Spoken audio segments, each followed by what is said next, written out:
नमस्कार, आप देख रहे हैं इंडिया न्यूज मध्य प्रदेश छत्तीसगढ़। मैं हूं आपके साथ अनन्या बेदी। बड़ी खबर से शुरुआत कर रहे हैं। धमतरी नगर पंचायत अध्यक्ष के गाड़ी पर पथराव, जहां पर आपको बता दें कि कार्यक्रम से वापस लौट रहे थे अध्यक्ष तपन चंद्राकर।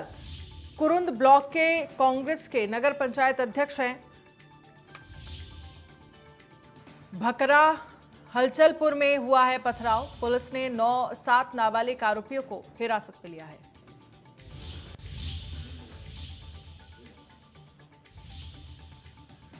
तो धमतरी नगर पंचायत अध्यक्ष के गाड़ी पर पथराव का ये मामला सामने आया है। कार्यक्रम से वापस लौट रहे थे। कुरुद ब्लॉक के कांग्रेस के नगर पंचायत अध्यक्ष हैं।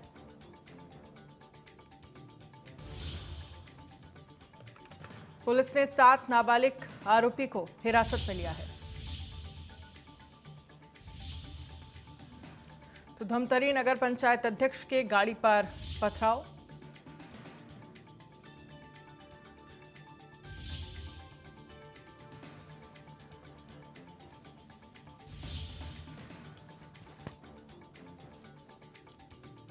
भखारा हंचलपुर में यह पथराव हुआ है। पुलिस ने 7 नाबालिग आरोपियों को हिरासत में लिया है।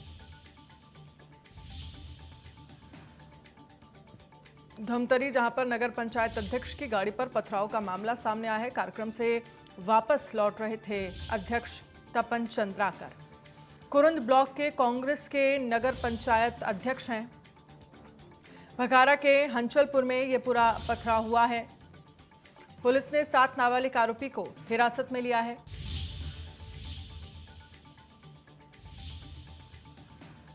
धमतरी, जहां पर नगर पंचायत अध्यक्ष के गाड़ी पर पथराव हुआ है। कार्यक्रम से वापस लौट रहे थे अध्यक्ष तपन चंद्राकर।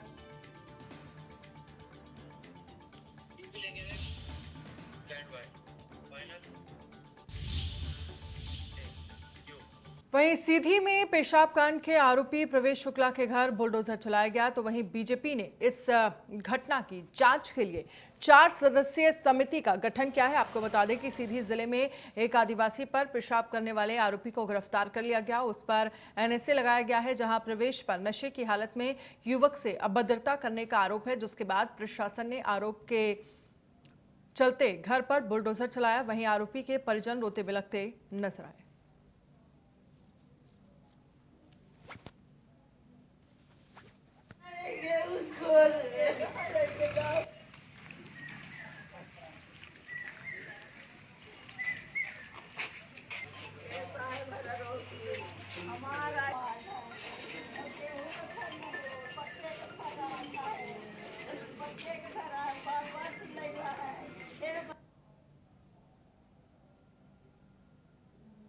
ये तस्वीरें आपको दिखा रहे हैं, जहां पर आप देख सकते हैं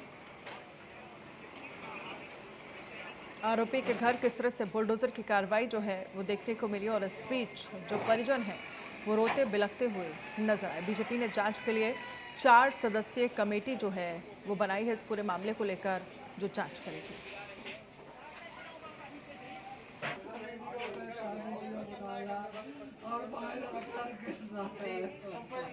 भाजपा को बदला।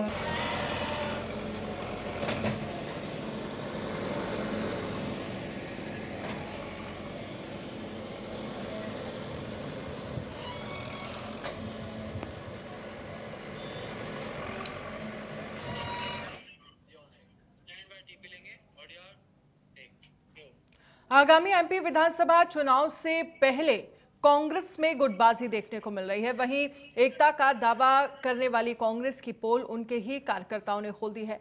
जहां एक और ग्वालियर में पूर्व मंत्री जयवर्धन सिंह के स्वागत के लिए 2 नेताओं के गुट आपस में ही भिड़ गए और झूमा झटकी के दौरान दोनों गुटों में जमकर गाली गलौज हुई। तो वहीं दूसरी ओर सीधी मामले पर ज्ञापन देकर लौट रहे कांग्रेस कार्यकर्ता जोपट के एसडीएम कार्यालय के बाहर ही आपस में भिड़ गए।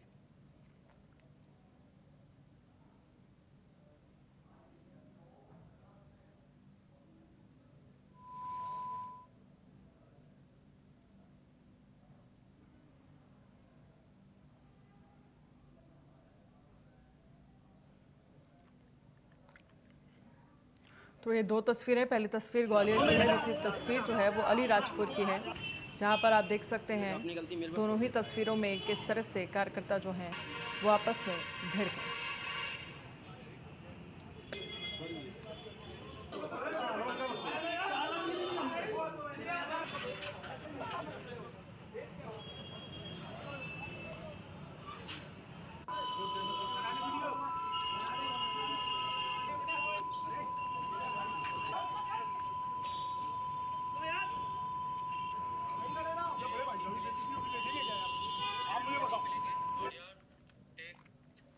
पीएम मोदी के दौरे से पहले आज केंद्रीय गृह मंत्री अमित शाह छत्तीसगढ़ दौरे पर आ रहे हैं, जहां पर शाम करीब 7 बजे रायपुर पहुंचेंगे। उससे पहले एयरपोर्ट से लेकर बीजेपी प्रदेश कार्यालय कुशाभाऊ ठाकरे परिसर तक प्रशासन ने मॉक ड्रिल किया। केंद्रीय गृह मंत्री अमित शाह के दौरे पर सीआरपीएफ के अधिकारियों ने मोर्चा संभाला है। इसके साथ ही प्रदेश कार्यालय छावनी में तब्दील हो चुका है। देखिए हमारे संवाददाता की खास रिपोर्ट। देश के प्रधानमंत्री नरेंद्र मोदी के आगमन के पहले अमित शाह जो केंद्रीय गृह मंत्री हैं वो छत्तीसगढ़ दौरे पे आ रहे हैं और आज रात ये इसी भारतीय जनता पार्टी के कार्यालय में रुकेंगे। और हम आपको बता दें कि हम इस वक्त भाजपा कार्यालय में मौजूद हैं। केंद्रीय गृह मंत्री अमित शाह रायपुर पहुंचने के बाद सबसे पहले कुशाभाऊ ठाकरे प्रदेश कार्यालय आएंगे और रात्रि विश्राम भी करेंगे। उनके इस दौरे के पीछे कई कारण बताए जा रहे हैं। शाह की 150 लोगों की टीम पिछले 1 महीने से छत्तीसगढ़ में काम कर रही है, सर्वे कर रही है। बेहतर रिपोर्ट नहीं होने की वजह से अब अमित शाह ने छत्तीसगढ़ की कमान अपने हाथों ले ली है। सर्वे रिपोर्ट, शिकायतें व चुनावी रणनीति के तहत उनका यह दौरा काफी मायने रखता है। ऐसी चर्चा भी है कि प्रदेश के बड़े 5 पुराने नेताओं के साथ वो बैठक करेंगे। चुनावी मुद्दे, संगठन के तमाम मुद्दों को लेकर चर्चा होगी। यही नहीं, लगातार भारतीय जनता पार्टी केंद्रीय मंत्री के जो दिग्गज नेताओं के दौरे हैं वो स्पष्ट कर दिए हैं कि छत्तीसगढ़ में उनकी इस बार वापसी होनी तय है। आप देख सकते हैं हम भारतीय जनता पार्टी के कुशाभाऊ ठाकरे प्रदेश कार्यालय में मौजूद हैं और लगातार जो गाड़ियां लगातार जो यहाँ के बड़े जो लीडर हैं वो लगातार उनका दौरा बना हुआ है। और केंद्रीय जो गृह मंत्री हैं अमित शाह वो इस भवन में रुकेंगे, भारतीय जनता पार्टी के इस कार्यालय में इस स्थान पर रुकेंगे और रात्रि विश्राम भी यहाँ करेंगे। और उसके बाद देखिए बैठक और चर्चा जो होनी है वो काफ़ी अहम मानी जा रही है। छत्तीसगढ़ में इसी वर्ष आम सभा चुनाव होने हैं जिसको लेकर रणनीतियां, रूपरेखा बनाई जाएगी। कहां किस वजह से क्या कमी रह गई, पिछले 4.5 वर्षों में जो विपक्ष में बैठी छत्तीसगढ़ में जो भारतीय जनता पार्टी के लोग हैं उन्होंने क्या किया, क्या नहीं किया, सत्ता में वापसी आने के लिए क्या प्रयास किए गए, इन पूरे विषयों को लेकर के चर्चा की जाएगी। फिलहाल जयप्रकाश साहू के साथ जगदीश सिंह, इंडिया न्यूज, रायपुर। ग्वालियर में पूर्व मंत्री राजा पटेरिया की मुश्किलें बढ़ती दिखाई दे रही हैं, जहां एमपी एमएलए कोर्ट ने सुनवाई के दौरान पूर्व मंत्री राजा पटेरिया के खिलाफ आरोप तय किए गए। इस दौरान कोर्ट में राजा पटेरिया भी पेश हुए। जहां एमपी एमएलए कोर्ट में अब राजा पटेरिया पर ट्रायल की सुनवाई चलेगी, वहीं अब 13 जुलाई को अगली सुनवाई होगी। आपको बता दें कि पूर्व मंत्री राजा पटेरिया पीएम के खिलाफ अभद्र टिप्पणी की थी।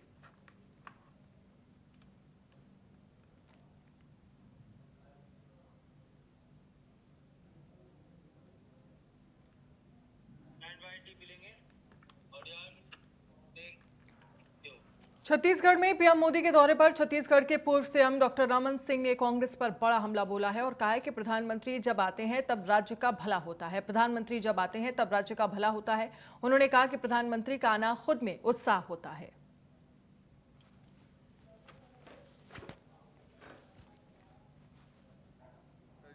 कांग्रेस के नेताओं के अलग-अलग तरीके के बयान आ रहे हैं, क्या लगता है डरे हुए हैं क्या? कांग्रेस के नेताओं का जो बयान आ रहा है, जब प्रधानमंत्री आते हैं तो स्टेट का भला होता है, बहुत सारी योजनाओं का भूमि पूजन, लोकार्पण होगा, बहुत सारे राष्ट्रीय मुद्दों पे बात होगी, तो प्रधानमंत्री का आना अपने आप में एक उत्सव होता है, बड़ा कार्यक्रम है, इसमें सबको स्वागत करना चाहिए। अमित शाह की एक विशेष संगठन की दृष्टि से कुछ महत्वपूर्ण विषयों में चर्चा होगी। प्रदेश अध्यक्ष जी रहेंगे, संगठन मंत्री जी रहेंगे, माथुर साहब की उपस्थिति रहेगी और प्रमुख लोगों को बुला के अलग अलग बात करेंगे। तो मुझे लगता है कि आने वाले चुनाव की दृष्टि से, चुनावी रणनीति के संबंध में और क्या कार्य योजना प्रदेश ने बनाए हैं और क्या राष्ट्रीय स्तर में उनका मार्गदर्शन मिलेगा। ये अमित शाह जी और राहुल, प्रियंका गांधी और कांग्रेस के राष्ट्रीय अध्यक्ष मल्लिकार्जुन खड़गे के एमपी दौरे को लेकर डॉक्टर नरोत्तम मिश्रा के दिए गए बयान पर नेता प्रतिपक्ष डॉक्टर गोविंद सिंह ने पलटवार किया है। वहीं नेता प्रतिपक्ष गोविंद सिंह ने केंद्रीय मंत्री ज्योतिरादित्य सिंधिया पर हमला करते हुए कहा है कि कांग्रेस का एक पूर्व नेता जिसने जनता के साथ छल कपट कर हमारी सरकार गिराकर बीजेपी में शामिल हो गया है, उनकी जनता के बीच क्या छवि है। 21 जुलाई को ग्वालियर में प्रियंका गांधी की होने वाली सभा में चंबल संभाग का पूरा जनसैलाब सिंधिया को उनके गढ़ में बता देगा। मैं नरोत्तम मिश्रा जी से पूछना चाहता हूँ, मोदी जी कब आए? मोदी जी तो चेतुआ है, उन्हें अपने प्रधानमंत्री के प्रति गर्मा बोलना चाहिए। इससे कि सीधा अटैक नरोत्तम मिश्रा जी का प्रधानमंत्री नरेंद्र मोदी जी के लिए है। और क्योंकि अभी नरेंद्र मोदी जी आए हैं, नड्डा जी आ रहे हैं, अमित शाह जी आ रहे हैं, 2-3 तो जो काट के चले गए उनके लिए कहा गया है, कांग्रेस पार्टी के लिए नहीं कहा हुआ है। ग्वालियर चंबल संभाग में हमारे पार्टी के पूर्व नेता ग्वालियर की जनता को छल के कपट के साथ सरकार गिराई है, इसलिए उनकी ग्वालियर संभाग में क्या जनता के नज़रों में छवि है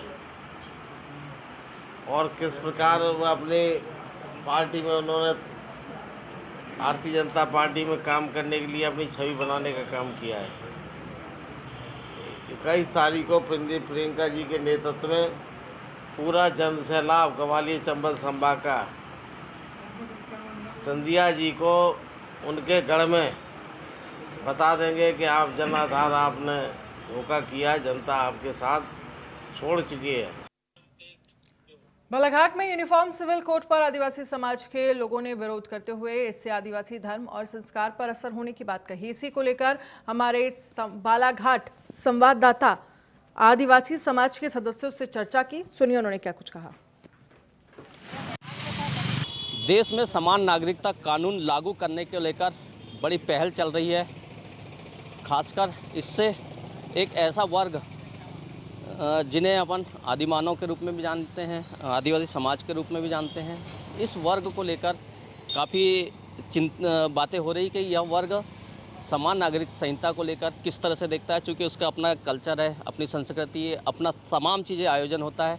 अगर समान नागरिक संहिता लागू होती है तो यह समाज उस समान नागरिकता कानून को किस तरह से देखती है। हमारे साथ आदिवासी समाज के काफ़ी प्रबुद्ध जन है, इन्हीं से चर्चा करते हैं समान नागरिकता को लेकर। वे किस तरह से समान नागरिकता कानून को लेकर चर्चा चल रही है, लाने की भी बात हो रही है, लगभग लागू भी होने वाला है।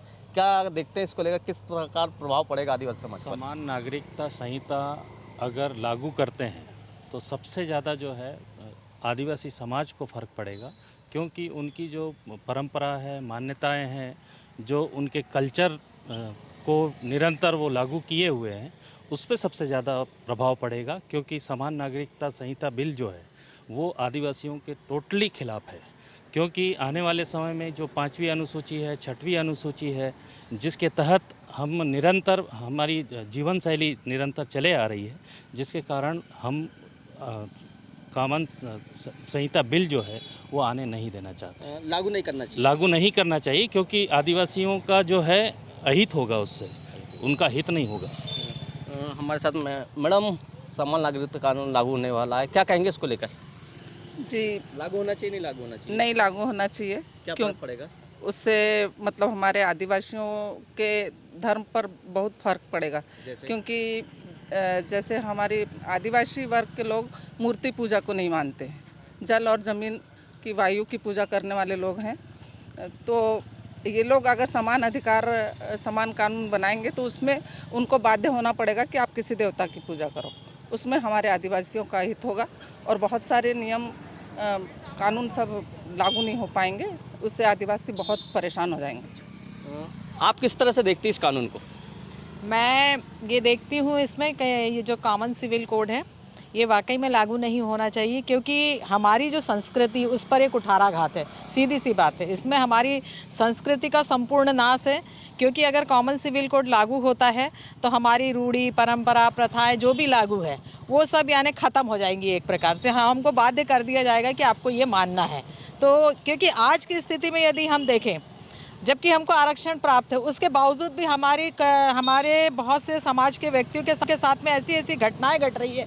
और जब कॉमन सिविल कोड लागू हो जाएगा तब क्या होगा?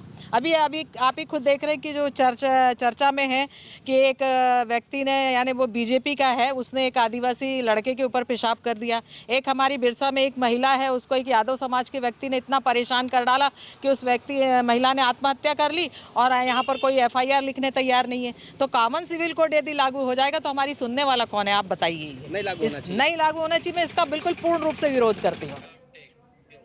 उमरिया जिले में सरकारी स्कूलों में पढ़ने वाले बच्चों को मिलने वाली ड्रेस के कपड़े में जमकर भ्रष्टाचार हो रहा है। दरअसल उमरिया में महिलाओं को आत्मनिर्भर बनाने के लिए स्व सहायता समूहों को स्कूल ड्रेस सिलाई का काम मिला है, जिसका कपड़ा स्वयं समूहों को तय करना था। लेकिन अधिकारियों ने संबंधित ठेकेदार से साठगांठ कर बच्चों की ड्रेस में भी भ्रष्टाचार किया, जिसको लेकर शिकायत भी की गई। लेकिन कार्रवाई के बजाय प्रबंधक महोदय ने ठेकेदार को क्लीन चिट दे दी है। और वहीं समूहों के सदस्यों का कहना है कि करकेली जनपद में काम देख रहे मनीष श्रीवास्तव ने ठेकेदार से कपड़ा सप्लाई कराया है।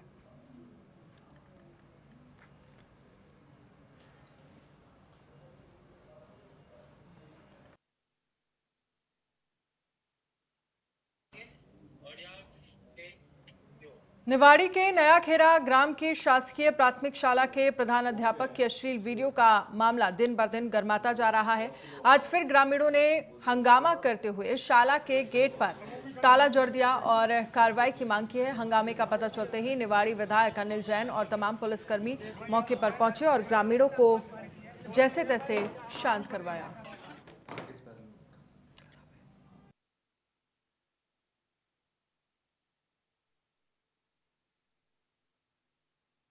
आप सब लोगों ने देखा होगा कि यहाँ का जो स्कूल है, एक शिक्षक के द्वारा जो कृत्य किया गया, उस कृत्य के खिलाफ में जो जन आक्रोश था यहाँ के ग्राम पंचायत नाखेरा के लोगों का, और इनकी कुछ मांगे थी इस तरह की कि ऐसे कृत्य वालों को क्षमा नहीं किया जा सकता है, इनके खिलाफ कुछ ऐसे एक्शन हो, FIR हो, इनको बर्खास्त किया जाए और इनके ऊपर इस तरह के आपराधिक मुकदमा किए जाएं, जिससे आने वाले समय में कभी भी कोई इस तरह की कोई पुनर्घटना ना हो। आज सुबह से ही इन लोगों ने इस विषय को लेकर जाम लगा दिया। हमारे अपने तहसीलदार महोदय, TI महोदय को हमने मौके पर तत्काल भेजा और इनके जो विषय थे उनको निश्चित रूप से जो अपराध क्षमा करने योग्य नहीं है। ऐसे कृत्य करने वालों को खिलाफ सख्त से सख्त कड़ी कार्रवाई होनी चाहिए। जिले के कलेक्टर महोदय, SP महोदय चूंकि बाहर निर्वाचन के भोपाल प्रवास पर हैं, जैसे ही वो आते हैं उनके साथ विस्तृत रूप से चर्चा करके और शिक्षा विभाग की जो विस्तृत रिपोर्ट आनी थी वो रिपोर्ट के आधार पर सख्त से सख्त इन लोगों के खिलाफ। उमरिया के मानपुर रेंज अंतर्गत बाघ के हमले में 60 साल की महिला गंभीर रूप से घायल हो गई, जिसे इलाज के लिए सामुदायिक स्वास्थ्य केंद्र मानपुर में भर्ती कराया गया, जहां महिला की नाजुक स्थिति को देखते हुए डॉक्टरों ने महिला को शहडोल मेडिकल कॉलेज रेफर कर दिया है। बताया जा रहा है कि महिला डोरी बिनने जंगल गई थी, जहां बाघ ने महिला पर हमला कर दिया। आपको बता दें कि यह पूरा मामला मानपुर अंतर्गत बीट देवरी के कंपार्टमेंट और F364 की है।